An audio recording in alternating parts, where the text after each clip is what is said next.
So hi Laurent, and welcome to this episode of Culture Matters. Hi Jeff, good to see you. On this episode of Culture Matters, we take a look at what it really means to develop a learning culture in organizations. With increased automation and globalization, and workplaces becoming more multi-generational and diverse, an organization's competitive advantage will be in the application of its collective knowledge and expertise. This means that organizations need to develop a culture that supports learning. Our guest today is Laurent, who is a dedicated learning and development practitioner who has worked in the hospitality and service industries across Europe and Asia with organizations such as Ritz-Carlton, Accor Group, Booking.com, and Experian. So I'm born and raised in France. I'm a French citizen, but I look like this because actually I have some Vietnamese heritage. Technically, I am 3/4 Vietnamese and 1/4 French. I don't know if you know, but when you get married with a French citizen, you become French, or you can become French. So that's why I have French name and French nationality. And so, culture has been always very important to me. So I grew up in Marseille, in the south of France, in Provence. And there I was the only Asian looking kid up to, I think it was secondary school. And then we were 2. That's it. From the youngest age, and I would say at the subconscious level, 2 things have been always very, very important to me, which is culture, definitely, and service. I'm a little bit like at the intersection of 2 cultures, so French and Vietnamese. I think I've always been trying to figure out where I belong, because when I'm with the French people, probably they don't take me fully as French because I look like this. And when I am more with a Vietnamese crowd or Asian looking crowd, of course, they are thinking more that I am French, especially if I have to speak in English and then I have my strong accent. And then service, I inherited it from my parents. My dad was a doctor, a GP.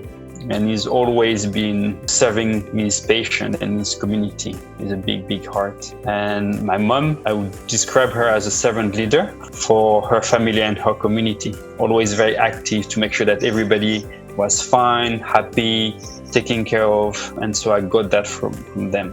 And I remember also that in my high school years, I didn't know what to do in my life in terms of jobs. When I was trying to find out, a few criteria that I had was actually to be able to be with people. And I remember one day I was really going through the different industries or sectors, and I was looking through all the jobs in hospitality. And for me, that was like one of the biggest epiphany in my life was like to discover the job of hotel concierge. The job of the concierge is to make your dream come true, if you wish, or solve your problems. Basically, most of the time it's in luxury hotels. And so you go to reception only to check in and check out. But anything you need during your stay, you actually go to the concierge. And for me, that was like, okay, this is what I want to do. This is how I want to contribute. And this is who I am. And so this is how I started then to study hotel management and then went to the Golden Keys Concierge School. And this is when I started my career actually in hospitality. When I look back, the first time that service and culture merged was actually for my first official paid job when I joined the Ritz-Carlton company. So Ritz-Carlton is a very nice brand. Until today, it's actually the ultimate form of, I would say, service culture. Oh, speaking of this one I always have, I don't know if you can see in my purse. And it talks about the values, the motto, the credo at the Ritz-Carlton. Actually, this one is printed in 99. So you're like 21 years old. Wow. And one of them, the thing it says here, I don't know if you can see, we are ladies and gentlemen, serving ladies and gentlemen. At that time, it made very big impression of me. We are very proud to serve other ladies and gentlemen. And everybody was really, really motivated to create the best customer experience.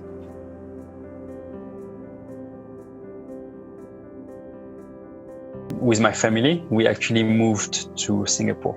I had always been working externally, and so I wanted to go in-house. And so I started being in charge of the learning and development at the regional level. So for Asia Pacific, at that time it was Booking.com. One of the responsibilities there was really to foster, to grow the learning culture. I guess the main issue that I faced when I was in-house was really to change mindsets, because in some companies or some people, they see learning as actually an obstacle, them working on their KPIs, on their targets. They feel like we take them away from their daily job to attend a training or to go through some videos or webinars. Some of them see it as a waste of time. So building a learning culture really starts, from my experience anyway, by really changing the mindset and the perception. This is really, like, in a nutshell, a little bit about my background and how culture and service have been really, really core to my journey. Laurent has highlighted the important connection between culture and service and how they form a symbiotic relationship. That's why service and culture must go hand in hand. In Laurent's vast experience consulting for different organizations, he has observed the need for mindsets to shift in order to attain a service culture. People first have to realize the value of learning.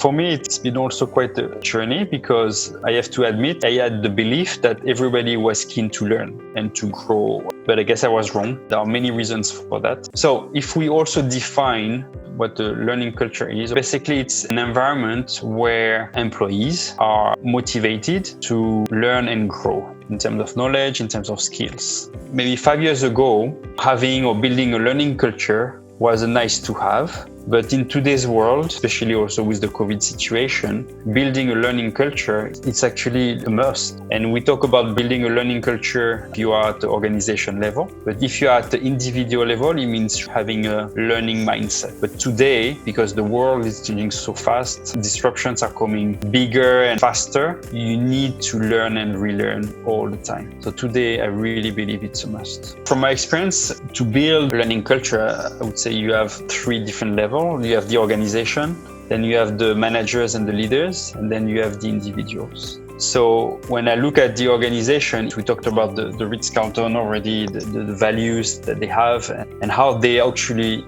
also value things like experimenting, making mistakes. How do they create safe environment or psychological safety for people to try, to fail? So that's around the organization. When we look at the employee life cycle, it's like how from each step, hiring, onboarding, engaging, and then exiting, along all those life cycle of the employees, do you make sure that learning is everywhere? So I give you an example. When I was at Booking.com, when you recruit, question you ask will be also question around, hey, how do you feel about making mistakes? Have you ever made a mistake? What did you learn from it? So you already look, I guess, around the culture fit, people that have been experimenting, making mistakes, learning from it, put themselves in challenging situations where they've never been before. So you start at the hiring process. Then when you onboard them, then with the hiring process, you create expectations. But if they come in and then they say, okay, this is the way you do it, and then if you don't comply, then you are out. And of course, there is a gap. So during the onboarding, where you create the first impressions with the newbies, it's like also how do you show them that it's okay to make mistakes and that learning is very important for their job. Same in the engagement of the employees. More and more companies have realized that what makes people stay in a company, one of the key elements is actually the opportunities to grow and to develop. I remember also I attended a couple of seminars from Tony Robbins, and he likes to talk about the human needs. And he says that there are 6 human needs. The 2 top ones that really bring sustainable fulfillment are actually growth and contribution. Contribution goes back to service, and growth goes back to actually learning and relearning all the time. So it's going back to the employee cycle and the organization is how do you make sure that you engage people and give opportunities for people to grow, to learn, to develop. And so it gives link to also what the organization puts at resources for learning to happen. So it can be online resources, of course, face-to-face, but does the company also allow time for people to learn? And so it means that, let's say in some companies, what we do is we say, okay, this is the learning hour or the power hour, whatever you call it. But then for, let's say this 1 or 2 hours, we ask each team member to take some time to reflect, to do maybe a course or to read an article and then to actually talk about it. So does the organization create an environment or space where learning also is expected? Last but not least, just the last point also in the organization is around the process and the systems in place to foster learning. So I remember this example where organizations say, yes, it's really important. You have lots of training you can attend, just sign up. And then the sign up process, the register enrollment process is actually a nightmare. Because, you have to go to the system, it's not user friendly. Then you have to have 2 approval for a new manager, you have to justify, and then it's so counterproductive. Some companies, you don't need even approval. It's trust-based that if you think this is what you need, then go and do it. And of course, you make sure your job is taken care of.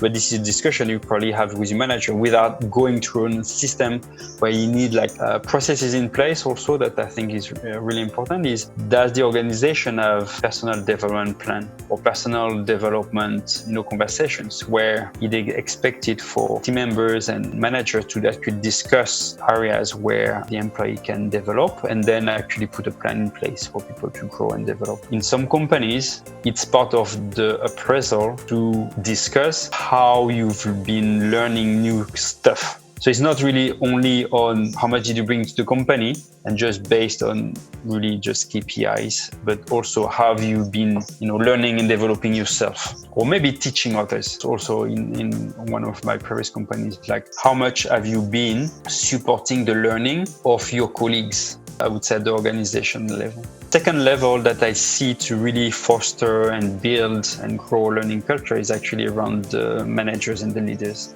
I think we underestimate too much the role of leaders and managers in the learning process. I like to mention this framework called the 70-20-10, but basically that says that 70% of the learning happens on the job by doing. 20% is more social, so through people. It can be coaching, mentoring, sharing best practices, giving feedback, this kind of interaction when you learn from others. And the 10% of the learning is more through structured formal learning. So when you read an article, watch a video, attend a classroom training, and leaders definitely they have a big impact. They are the one that assign new tasks and projects, where this is an opportunity for team members to learn on the job. So it's really key, and for me it's probably the most underestimated leverage of learning through managers and leaders. So instead of saying, hey Jeff, this is your new task on your project, it would be something like more, hey Jeff, remember we talked about the fact that you are interested in moving to this kind of role that requires you to be able to speak in front of audience. So I'm thinking that this project actually will give you the opportunity to influence stakeholders, speak in front of the audience, convey your message and your case. And so that will be a great opportunity if by taking this project, you actually will develop your public speaking skills, for example. So that's around the 70%. The 20 is mainly expected from managers and leaders to mentor their team members, to coach, to give feedback. So it's pretty set, more or less, depending on organizations. And then the 10% is, yes, do those leaders gently nudge their team members to take some courses here and there. That's one thing that leaders can do, is really think about the 70-20-10 framework to support better the learning of their team members. Lots of managers and leaders could reassess how they perceive learning and towards the way they promote learning to their team members. Also, it's getting used to step back and assess what's going on, especially when there is a lack of performance. In my career, lots of time leaders would come and say, okay, my team member is not performing, I think he should attend this training. Leaders sometimes don't assess actually that it's a broader picture. I remember I created these learning maps to help leaders just to have this kind of reflecting process. So you start with asking, okay, what is the current state where the employee is? Where is the desired state? Then what's the gap? And from the gap, basically, it's how can we close the gap? And this is what is very important, because sometimes the gap is not related to lack of skill of knowledge. Sometimes it's related to lack of motivation. It's like people could do the job, but they are not motivated to. It means that they've been too long with the company. Maybe there is no more enthusiasm regarding the job. So they lost that. So you can send your team member to attend X trainings. It will not change or close the gap because people just don't want. The second reason sometimes why there's a gap of performance is because lack of opportunity, external opportunity or context. People sometimes attend, public speaking. I'm just taking this example again, public speaking training, but actually in their job, there is no opportunity for them to speak in front of an audience. So how do you expect that to become a new skill if they don't have the opportunity actually to practice? And of course, sometimes it's a lack of skill of knowledge. Here, I guess from my experience, the invitation is really for managers and leaders to think back before having this shortcut between low performance learning. Sometimes actually it's, again, lack of motivation, lack of opportunities, or lack of environment that makes the learning or the gap being closed. Laurent has identified that building a learning culture nowadays is a must, not just a nice to have. In this rapidly evolving world, we must always be prepared to learn. Part of learning is to make mistakes, and as such, an organization must have a safe environment to allow mistakes to be made and for learning to occur. With such great points about how organizations and leaders can create a learning culture, we find out in the last part of this episode about how this applies to individuals. How can we create more value for our own growth and development regardless of the organizations we work in? So we talked about organization level, talked about managers and leaders level.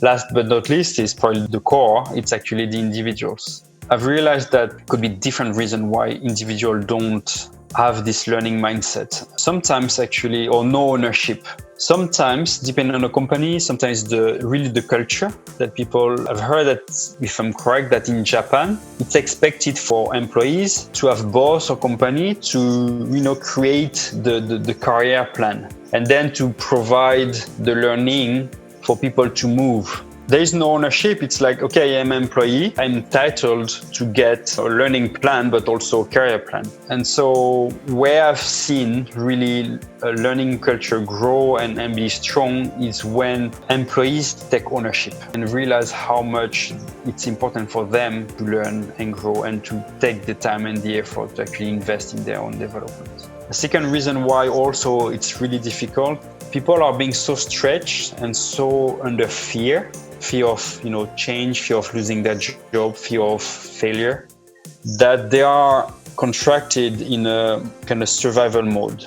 It also works at the biological level. When you are in a survival mode, by definition, you cannot be in a growth mode. There is no bandwidth, there is no space for actually people to invest in their own growth and development.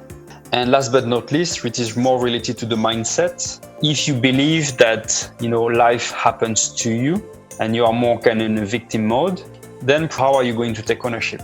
If you believe that COVID is just beginning of the end, and basically it's just going to be recession and losing a job, and of course, in terms of energy and time investment, what are the chances you invest in your own development? But if your belief is that COVID is opportunity to reset, to step back, to do something new, to do something that you love, then the energy you're going to have is going to be totally different. A lot of people today also are using the COVID situation to actually learn new stuff. And this is really nice to see, but this is then how your belief system also impact the way you perceive learning and how then you take ownership. It's really key that organization should invest and see building learning culture as a must and not just nice to have.